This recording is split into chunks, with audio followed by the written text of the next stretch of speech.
Hello, welcome back to my channel once again. Today we are going to make soap. So what is soap? Soap is alkaline mixed with lime, or soaps are sodium salts of fatty acid.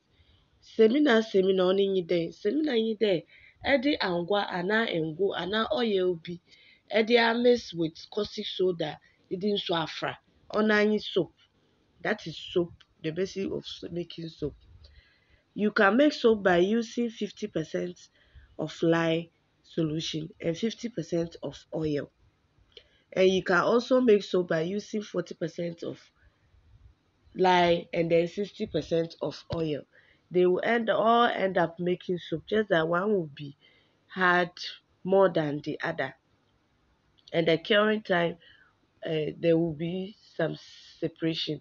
Some will cure early and some too will take some time. So it's always good to start making your soap with distilled water. Or if you don't have distilled water, you can just boil water, allow it to cool down, and then you use it to mix your lye to make your soap. What is saponification?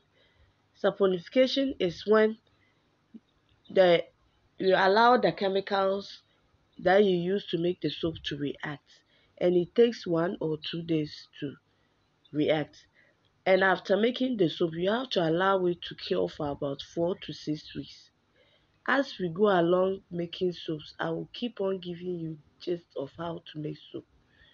So today I'm going to make soap by using just caustic soda and oil. I'm making this because someone asked me a question that can you use just these two to make soap, and I said yes, because soap is just oil and caustic soda. Everything else is just an additive to make it more foamy or to make it smell good, or to make it hard early and the rest. So as you can see, I just poured in my perfume and then mixed with the oil first before I continued with using the lye. In this video I used 1 liter of oil and then 500 330 ml of caustic soda mixture or lye solution. You add the caustic soda to the oil and then you just stir with either your wooden stick, or you can use hand blender if you have one. So basically this is soap, and it will lather, it will harden, and everything will be perfectly alright. You wouldn't have any irritation on your skin when you use this kind of soap.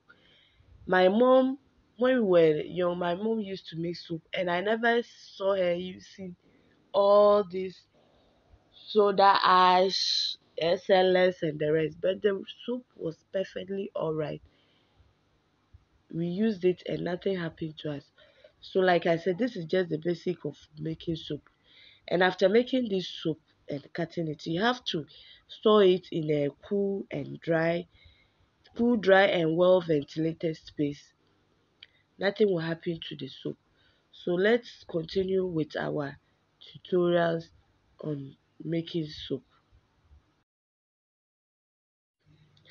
To continue with, let me make this small advert. Since YouTube don't want to monetize my videos, they say I don't qualify. So if anyone can help me monetize my video, please contact me on the number on the screen. And also, I have hand blenders, hydrometers, and then pH strips in stock. I have them in large quantity. So if you need some, just contact me and I will send it to you. Distance is not a barrier. You only make payment and I give it to car, and then you receive it at where you are.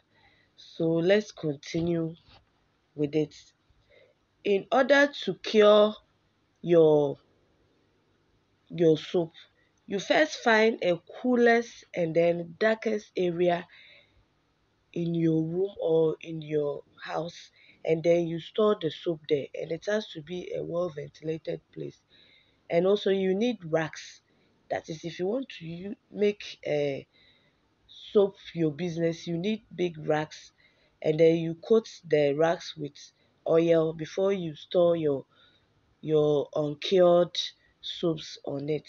So thank you all for watching. As you can see, the soap has not even cured and it's already lathering.